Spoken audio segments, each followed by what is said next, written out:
तो दोस्तों, स्वागत है आपका हमारे YouTube चैनल कॉमिक फ़ैन पर। चलिए दोस्तों, शुरू करते हैं डोगा की कॉमिक्स डोगा हमें दो का दूसरा भाग, घुसा हिंदुस्तानी।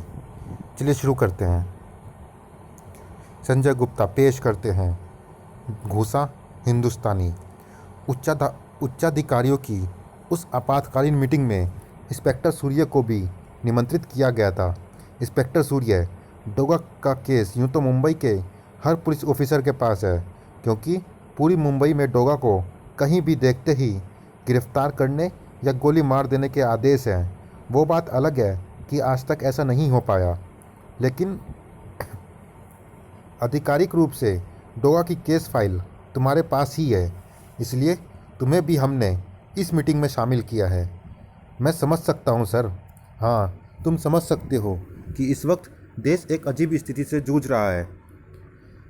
पाकिस्तान ने हम पर डोगा की मार्फत आतंकवाद फैलाने का आरोप लगाया है।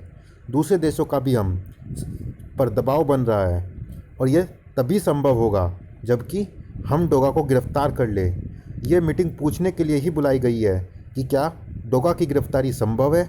तुम डोगा से कई बार रूबरू हो चुके हो, ये बात तुमसे बेहतर कोई नहीं बता सकता। तो क्या डोगा को पाकिस्तान को सौंपने की योजना है? नहीं, हम पाकिस्तान की ऐसी कोई भी मांग नहीं मानेंगे, लेकिन दुनिया को चुप कराने के लिए डोगा की गिरफ्तारी ज़रूरी है। डोगा की गिरफ्तारी के साथ ही विश्व सहित पाकिस्तान भी डोगा हमें दो की डिमांड बंद कर देगा, वरना तो उसे भी कई ऐसे अपराधी हमें सौंपने होंगे जिनकी कई आपराधिक व आतंकवादी हम मामलों में हमें तलाश है, और जिन पर इस समय पाकिस्तान में होने की पूरी गारंटी है। हमने भी ऐसी कई मांगें की है जिन पर पाकिस्तान सरकार ने कोई ध्यान नहीं दिया। हम भी पाकिस्तान की इस डिमांड को नज़रअंदाज कर सकते हैं, लेकिन फिर उसमें और हम में फ़र्क ही क्या रह जाएगा। हम किसी भी तरह के आतंकवाद की भर्त्सना करते हैं। हमें डोगा को गिरफ्तार करना ही होगा। मैं उसे पकड़ने की पूरी कोशिश करूंगा सर। अब सवाल उठता है कि कैसे। डोगा कोई मुर्गी का बच्चा तो है नहीं कि झट दबोच लिया। दरअसल मैं चाहता हूँ कि हम उसे पकड़ने की बजाय सरेंडर करने की अपील करें। आप कमिश्नर होकर ऐसा कह रहे हैं? क्या मुंबई पुलिस में इतनी भी कुव्वत नहीं कि वो किसी भगोड़े अपराधी को गिरफ्तार कर सके? नहीं, ऐसी बात नहीं है सर। पुलिस का काम है अपराधी को गिरफ्तार करना, चाहे सबूतों के बल पर, चाहे रंगे हाथों, चाहे बल से या छल से। मुजरिम पुलिस के हाथ लगना चाहिए, बस। अगर हम मौजूदा स्थिति का फ़ायदा उठाते हुए छल से डोगा को सरेंडर करने को कहे, तो डोगा इमोशनली ब्लैकमेल होकर पुलिस के जाल में फंस सकता है। छल की कोई ज़रूरत नहीं है सर। डोगा अपनी इच्छा से हाजिर है। अरे रे, रुको, अंदर कहाँ जा रहे हो? डोगा? डोगा नहीं, डोगे कहो। अंदर नहीं जाना, बॉर्डर पर जाना है बेवकूफ़।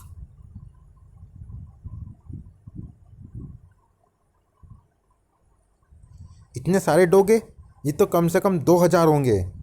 ये सब क्या है? पाकिस्तान ने डोगा को मांगा है। डोगा हाजिर है, मुझे वहाँ भेज दो। डोगा को मांगा है, डोगा को दे दो। डोगा हाजिर है। कौन हो तुम सब लोग? डोगा ने बोला ना, मैं डोगा, अपुन डोगा, अपुन भी डोगा। बोला तो बोला अपुन डोगा, और तुम भी डोगा। क्यों मंत्री जी, क्या मैं डोगा नहीं हो सकता? देखो, इस सूरत को गौर से देखो, कुत्ते से मिलती है ना। पाकिस्तान ने तो एक मांगा है, हम उसे हजारों डोगा देंगे। यही कारण है जो डोगा आज तक पकड़ा नहीं गया, क्योंकि हर कोई उसे बचाना चाहता है। इसलिए मैं कह रहा था कि डोगा तभी पकड़ा जा सकता है जब वो सरेंडर करे। सर, आप लोग देर क्यों कर रहे हैं? हमें बॉर्डर पर भेज क्यों नहीं रहे? तुम सब लोग डोगा नहीं हो, पागल हो। जाओ सब अपने अपने घर। डोगा भी पकड़ा जाएगा तो उसे भी हम पाकिस्तान नहीं भेजेंगे। डोगा ने अगर कोई अपराध किया है तो वो हमारी ज़मीन पर किया है, अपनी ज़मीन पर किया है। उसको सज़ा भी हम देंगे। वो पाकिस्तान नहीं भेजा जाएगा। हाँ, वो भेजा नहीं जाएगा, वो खुद जाएगा। उन्होंने डोगा को नहीं, अपने काल को मांगा है। डोगा हर हाल में जाएगा, और दुनिया की कोई ताकत उसे पाकिस्तान जाने से रोक नहीं पाएगी, क्योंकि उसने आईएसआई के चीफ मसरूफ से वादा किया है। उसे एक घूंसा मारने डोगा पाकिस्तान ज़रूर जाएगा। बस एक बार अदरक चाचा से मिल ले सूरज, फिर होगा, फिर डोगा पाकिस्तान जाएगा। ये डोगा है, असली डोगा, पकड़ो इसे। इंस्पेक्टर सूर्य की उस घोषणा के बाद उन 2000 डोगाओं में ऐसी ज़बरदस्त भगदड़ मची कि असली नकली डोगा का भेद करना मुश्किल हो गया। डोगा, हम तुम्हारे साथ हैं। जो 2-4 डोगा हाथ लगे उनमें एक भी चेहरा सूरज का नहीं था। नहीं, इनमें से एक भी असली डोगा नहीं है। डोगा ने प्रण कर लिया है तो वो पाकिस्तान ज़रूर जाएगा सर। वो सचमुच पागल है। हमारी पुलिस में ऐसे पागल इंसान क्यों नहीं है। पूर्व प्रकाशित कॉमिक डोगा हमें दो में आपने पढ़ा कि अपराध से लड़ता लड़ता डोगा पूरे विश्व में महामारी की तरह फैल रहे आतंकवाद की जड़ें उखाड़ फेंकने के अभियान पर निकल पड़ा। लोकल क्रिमिनल्स के बिना सीमा पार की कोई गतिविधि यहाँ सफल नहीं हो सकती। लोकल क्रिमिनल्स ही वो चिंगारियाँ हैं जिन्हें सीमा पार वाले हवा देकर भड़काते हैं। मैं इन चिंगारियों को बुझा दूंगा। भारत माँ से अलग हुआ एक कपूत बेटा आज उसी की छाती रोंदने की कोशिश कर रहा है, मगर वो भूल गया है कि इसके सपूत अभी जिंदा हैं। डोगा की दरिया दिली को देखकर पाकिस्तान क्रिकेट टीम का खिलाड़ी सैफ भौचक्का रह गया था। इनकी हिफाजत करना मेरा, आपका और इस देश तीनों का धर्म है। डोगा की यादें मन में लिए सैफ अपनी टीम के साथ वापस इस्लामाबाद लौट आया। जो औरों के लिए अपनी जान की बाजी लगा दे वो डोगा ही हो सकता है। डोगा ने चिंगारियाँ बुझाई तो उन्हें हवा देने वाले होश गुम होने लगे। उफ, कोई हॉस्पिटल में है, कोई दोजक चला गया, कोई सुपुर्दे खाक हो गया, किसी को जनाजा भी नसीब नहीं हुआ। हिंदुस्तान में हमारे लिंक कौन तोड़ रहा है? एक हिंदुस्तानी कुत्ता, डोगा। डोगा के खिलाफ आईएसआई ने रचा षड्यंत्र। वहाँ मुंबई में हमारा एजेंट उमर हसन जो कुछ भी करेगा, इस बार उसकी जिम्मेदारी हम नहीं लेंगे, बल्कि वहाँ ऐसे क्लूज छोड़े जाएंगे जिससे लगे कि वो खूनी हंगामे डोगा ने किए हैं। पाकिस्तानी राजदूत अल सरदारी के हत्यारे के रूप में आईएसआई ने आतंकवादी डोगा की मांग की। पाकिस्तान का दावा हिंदुस्तान डोगा के हाथों खूनी घटनाएं करवाकर उसका आरोप पाकिस्तान पर मढ़ रहा है। पाकिस्तान ने हिंदुस्तान से कहा कि आतंकवादी डोगा हमें दो। यह गहरी चाल चली है दुश्मन ने। न डोगा को इसकी परवाह थी, न सूरज को, मगर अदरक चाचा को थी।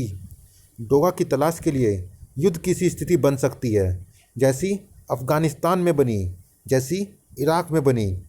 मगर वो लोग क्राइम फाइटर नहीं थे जो इतने बड़े नरसंहार और तबाही को देखकर सामने आकर अपनी कुर्बानियाँ देते।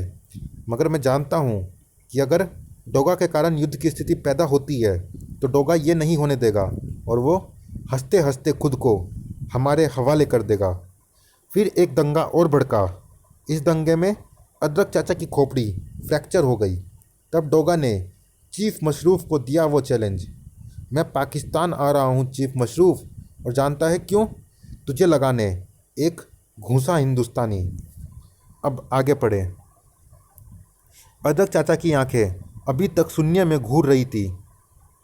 चाचा पहचानो, देखो मैं वही हूँ, वही कुत्ते का बच्चा जो टूटी चप्पलों और टूटी उम्मीदों के साथ जब मुंबई आया था तो तुम ही ने गले लगाया था। क्या इस सूरत को भी भूल गए? इन आँखों में हौसलों की मीनारें आपने ही तो खड़ी की थी। फिर कैसे खुद हौसला तोड़ दिया। अगर डोगा अपना हौसला गिरा देगा तो मुंबई के अपराधियों के हौसले बढ़ जाएंगे। अदरक चाचा को दवाओं और दुआओं पर छोड़ दो डोगा, वो ठीक हो जाएंगे। उन्हें ठीक होना होगा। हाँ, तुम ठीक कहते हो चीता। जैसे वक्त ने मुझे ये भुलवा दिया कि मैं कुत्ते का बच्चा हूँ, वैसे ही इन्हें भी ये याद आ जाएगा कि ये अदरक चाचा है। डोगा ने पाकिस्तान जाने के लिए चुना वो रास्ता जो आतंकवादियों के कैंपों और पीओके होकर जाता था। पीओके यानी पाकिस्तान ऑक्यूपाइड कश्मीर। तेरी याददाश्त जाने का वक्त आ गया है चीफ मशरूफ। शरीर को चुस्त दुरुस्त रखने के लिए एक्सरसाइज बहुत ज़रूरी है। 1 2 1 1 2 1 LOC। एक दो एक नहीं, मैं तो सारे मारूंगा। कोई इस ओर आ रहा है, कोई जानवर है, पहचान लिया, कुत्ता है। उधर के कुत्ते को भी इधर आने की इजाज़त नहीं। उड़ा दो। उड़ाता हूँ, उड़ाने ही तो आया हूँ। ब्रर, जिंग जिंग जिंग जिंग, च्यूं च्यूं। अबे तू तो कह रहा था कुत्ता आ रहा है। आह, जिंग जिंग जिंग। ये दौड़ा भी तो कुत्ते की तरह आ रहा था। मैं इसकी सूरत से धोखा खा गया था। तुम्हारी दोगली सूरत से तो हम भी पिछले 60 सालों से धोखा खाते आ रहे हैं। जो दिखती कुछ और है, करती है कुछ और। मैं तो एक ही सूरत लेकर आया हूँ, कुत्ते सी सूरत, और कुत्ता सिर्फ काटना जानता है। पाकिस्तानी सीमा आरंभ। ये छोड़ी मैंने भगवान की ज़मीन, और ये आ गया मैं खुदा की ज़मीन पर। हाँ, मजहबों को बांटकर ज़मीनों का ये फ़र्क इंसानों ने ही पैदा किया है। आईएसआई कैंप में ज़बरदस्त हलचल मची। कुत्ते जैसी सूरत, ऐसी सूरत तो सारे जहां में एक ही है, डोगा की। लाहौल विला कुव्वत। तो क्या डोगा पाकिस्तान आ गया है? चीफ मसरूफ़ के मस्तक पर पसीने की नन्ही नन्ही बूंदें दिखने लगी थी। अभी किसी को ये नहीं पता कि वो डोगा ही है या कोई और। लेकिन अगर वो डोगा ही है तो उसने यहाँ आकर हमारा काम और आसान कर दिया है। मैं ये जानता हूँ कि वो यहाँ पर क्यों आया है, मगर मैं ये सोचकर हैरान हूँ कि वो इतनी जल्दी आ गया। खैर, अब हम उसको रोकेंगे और उसकी हरकतों की फ़िल्म बनाएंगे।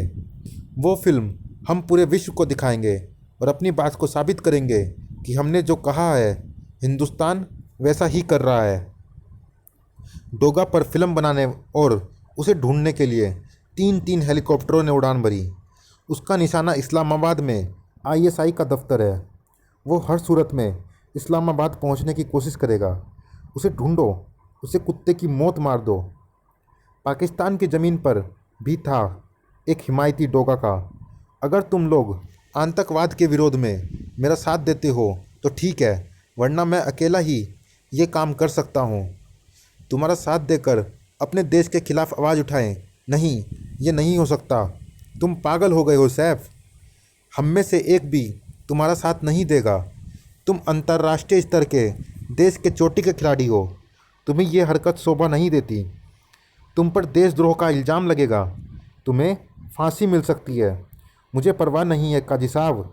मैं तो इतना जानता हूँ कि जान बचाने वाले हाथ किसी निर्दोष की जान कभी नहीं ले सकते। डोगा पर जो इल्ज़ाम हमारी सरकार लगा रही है वो बेबुनियाद है। उसकी मांग इंसानियत और नैतिकता के खिलाफ है। हमारी सरकार किन नीतियों पर चलती है ये बात मैं और आप सब भी अच्छी तरह जानते हैं। पहले पंजाब और अब कश्मीर के नाम पर कितना खून खराबा हो चुका है। बंटवारे में हमने पाकिस्तान मांगा, हमें मिल गया। फिर क्यों अब कश्मीर और पाकिस्तान लेकर ही हमने क्या कर लिया? आज भी पाकिस्तान सुई से लेकर हवाई जहाज़ तक के लिए दूसरे देशों पर निर्भर है। अगर तरक्की हुई है तो आतंकवाद की फसल पैदा करने में। ऐसे किसान पैदा हुए हैं जिन्होंने हल की जगह पर गोलियां चलाई हैं, बीज की जगह पर बंदूकें बोई हैं, खुशियां काटी हैं, तबाही को बेचा है। अरे, गोलियां चलाकर हमने हिंदुस्तानियों को नहीं मारा, अपनी इंसानियत को मारा है। मरी हुई उस इंसानियत को फिर से जिंदा करने की ज़रूरत है। मैं अपने देश की आतंकवादी कार्यवाहियों के खिलाफ आवाज़ उठाना चाहता हूँ। मैं नहीं चाहता कि कल सारा विश्व उसे आतंकवादी देश घोषित करे, और मेरा ऐसा करना देशद्रोह नहीं। आप सब मेरा साथ नहीं देना चाहते तो मत दीजिए, मैं अकेला ही ये आवाज़ उठाऊँगा। उफ़, ये सच्चा पाकिस्तानी नहीं है, ये काफिर है, और काफिरों को पत्थरों से मारा जाता है। मारो मारो। फव्वारे के पास सजावट के लिए रखे पत्थर अब सैफ के शरीर पर बरस रहे थे।